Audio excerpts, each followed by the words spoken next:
Hello, everyone. My name is Nora Alamari. I am the application consultant for Fundware here at Zobrio, and I am going to be showing you how to reconcile your accounts payable to the general ledger module.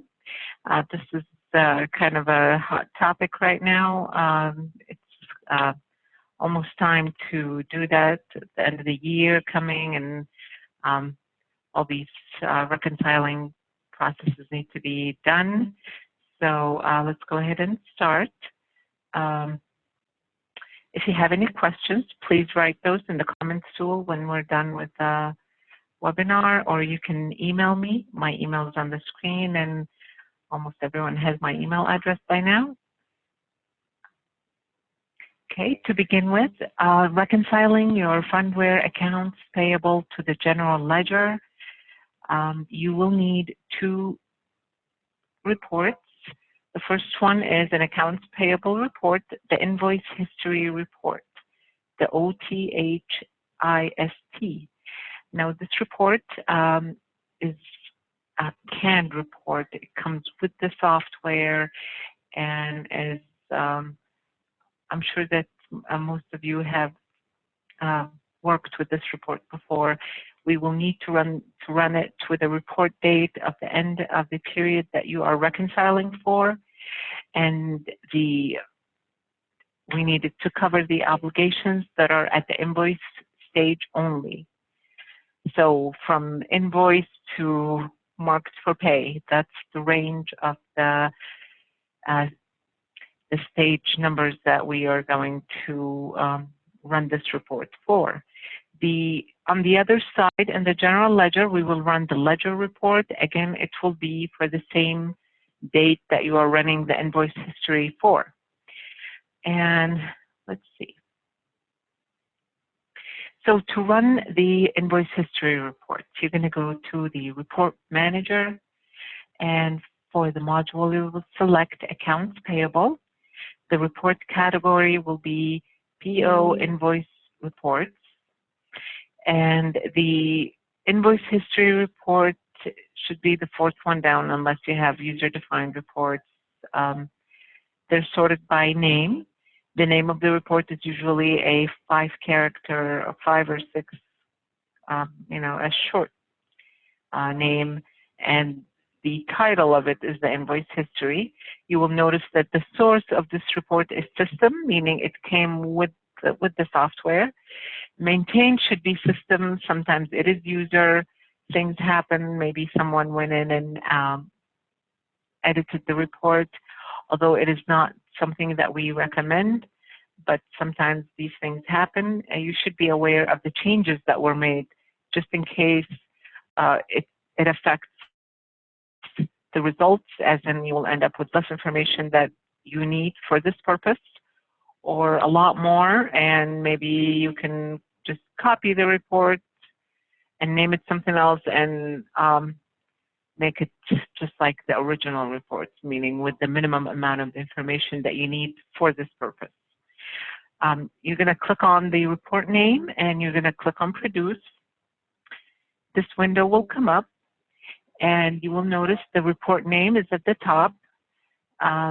The first thing you want to select is the print references, what reference fields you are going to print in this report. You can select up to 9. You will not need to worry about the obligation number, the obligation description, the vendor number, and the vendor name, because those are automatically part of the report. So whether you select them or not, they will be there. If you want to add other reference fields, you can go ahead and do that. And for this example, I just used the invoice number. It might be useful. In some cases, it might not be, but this is something that it can be left just the way the default, with the default that the report runs with.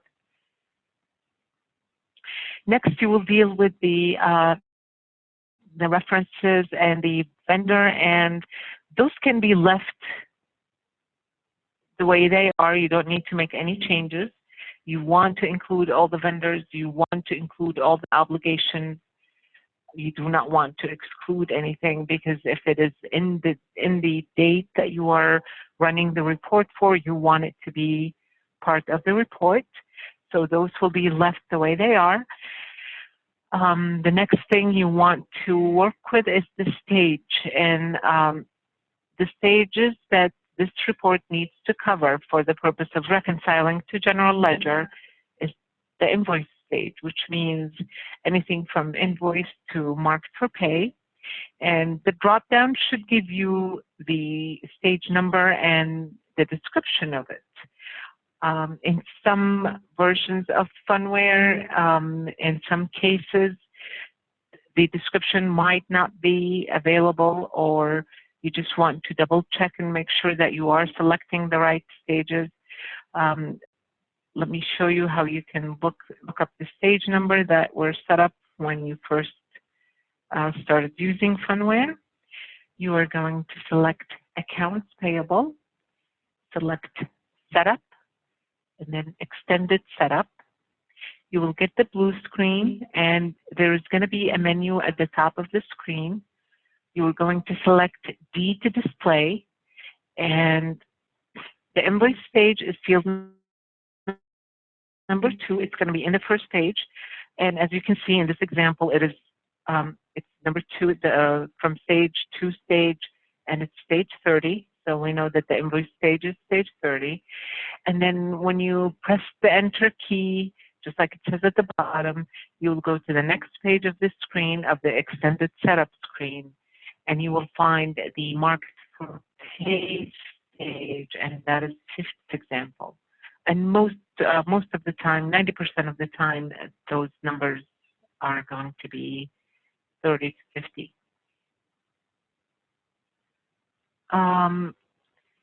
So we selected the reference fields that we want to print. We selected the obligations, the vendors. We talked about the stage. The dates here we don't need to worry about. The reporting date is what we will enter the date that we are reconciling for, the end of the period that we are reconciling for. In this example, I'm just going to use June 30th. And then we are going to select Summary. At this stage, the summary is going to be plenty to work with, and you will click on OK. So this will give you the invoice history report, and write down the report number, OTHIST.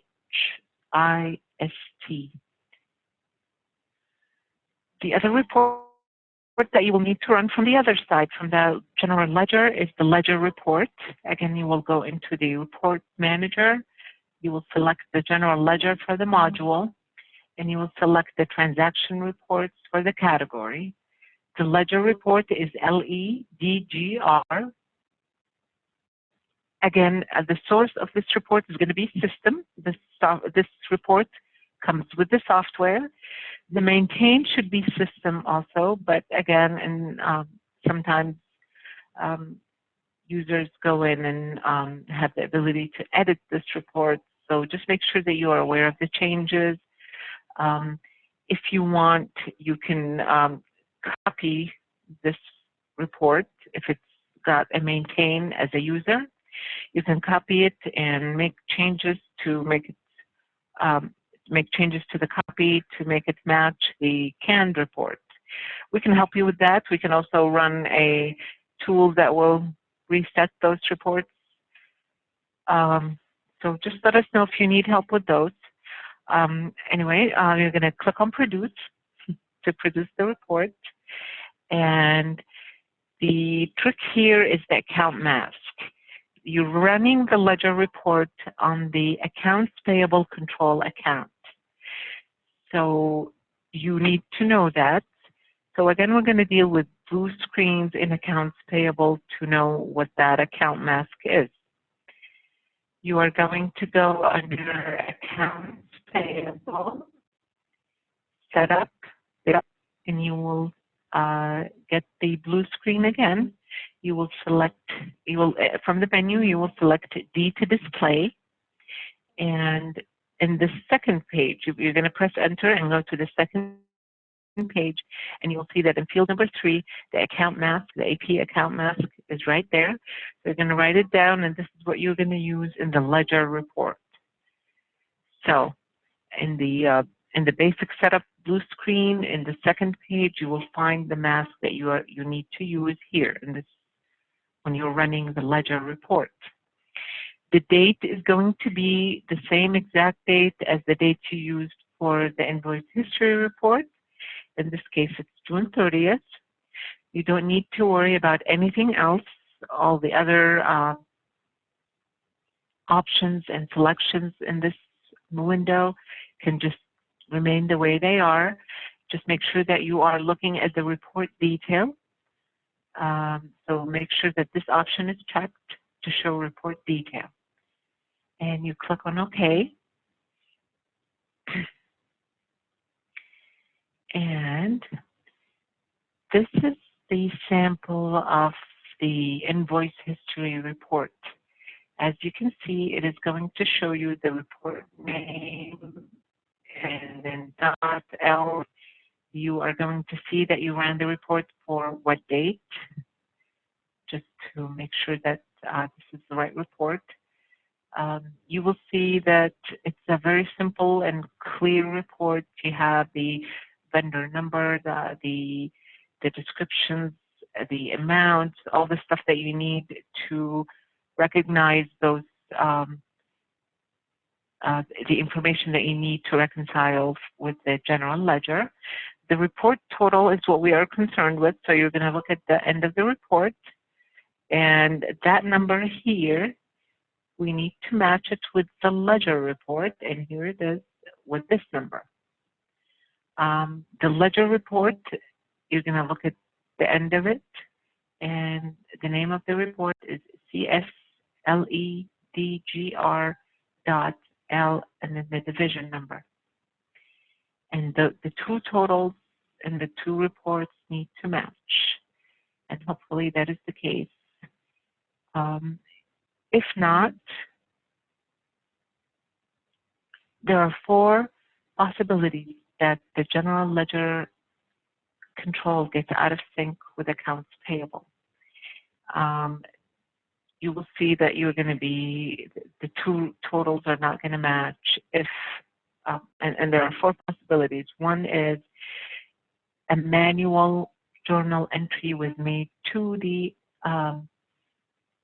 accounts payable account in general ledger, and you need to keep in mind that the general ledger does not communicate anything back to accounts payable. It's accounts payable that sends the communication, all the transactions that need to be reflected in general ledger. Those are sent from AP to general ledger.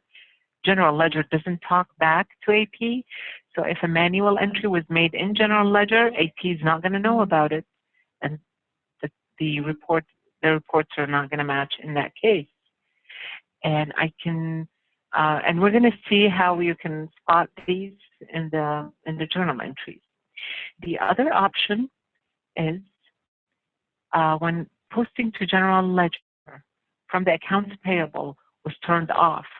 And that happens in the blue screens that we looked at earlier, where it's an option to have accounts payable post to general ledger.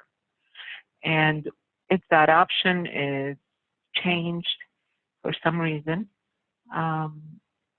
it will not post to general ledger, and of course the totals are not going to match, and you will need to look at that possibility. Hopefully this is not very common where the posting options are changed. It is not something that we recommend doing, and but it can certainly be looked at and corrected. The other possibility is the posting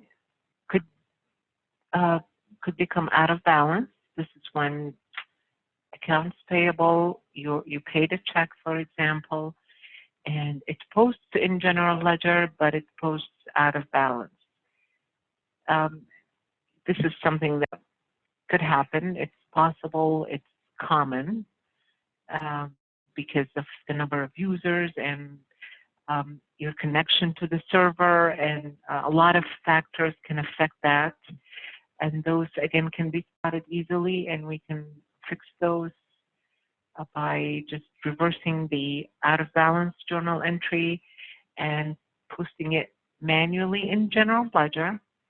And that way, you're going to match the action in accounts payable with the journal entry in General Ledger. The final possibility is that everything checked off. The posting was not turned off. All the journal entries are in balance. No manual journal entries can be found. So we need to do file maintenance, and that is, or rebuilding some files. And the file maintenance, which is the reorg, that is something, it's a procedure that we recommend that you do every couple of weeks or once a month. It is certainly something that will keep your Fundware data healthy and make sure that if you have any corruption in any file, it gets corrected, or at least you are aware of it. So if you do the file maintenance and you see that there's a certain file that has an issue, we can deal with it, not when there's a posting problem or when you are reconciling for any purpose or for just the reconciliation purpose. But it's certainly something that is very much recommended and can be used to correct any issues with the files. So the last thing I wanted to show you is when we talk about the manual journal entries that are made in General Ledger in the accounts payable account, or that when the posting was interrupted and you end up with an out-of-balance journal entry, you can look at those in General Ledger, and I'll show you how. You're going to go under General Ledger, Journal Entries, and select the posted journal entries. You will select the date range, and hopefully you don't have a lot to deal with, but the to date needs to be the same date as the reports used. In this case, it's June 30th. And you will get a list of all the journal entries that were posted in that date range. You are going to see a blank row at the top. This is where you can select things. So for journal, you're going to use this journal, the PURCH, which is the typical, the most common used journal name for accounts payable. That way you only see anything that use this journal in the journal entry. Then you are going to look at the source. The source is OTS, meaning it came from accounts payable. If the journal is PURCH, and the source is not OTS, know that there's something that didn't come from AP. Typically, it's going to be to show the source as GLS for General Ledger. That means it was a manual entry, and you'll see what date it was done and by what user. So you are going to maybe type GLS under source to see if there are any. Maybe look, maybe do the opposite. Maybe look at anything with the source OTS, but no journal selected to see if maybe something went wrong. Someone went in and changed the journal in the setup. That is another possibility. But that's not going to throw the report balances off. But it is something that needs to be reviewed and looked at. The other thing, and the last thing we want to look at, is the balanced column. This is a column that shows if the journal entry is in balance or not. So if it shows a Y for yes, that means this journal entry is in balance. If you type an N, it's going to select all the ones that have an N, which means they're not in balance. It is going to be a red N, and you will, that way you can write down the transaction number and the date, and we can work on fixing that and maybe investigate why it went out of balance to make sure that in accounts payable everything is okay, and this is just something that shows in general ledger, and it can be easily corrected. One more note that I want to add: if the journal entry is out of balance, please do not click on reverse. The reverse button in the lower right corner is only when it's in balance, but you just don't wish to have it in the system. When the journal entry is out of balance, it needs to be reversed with a program in the blue screens, and we can help you with that.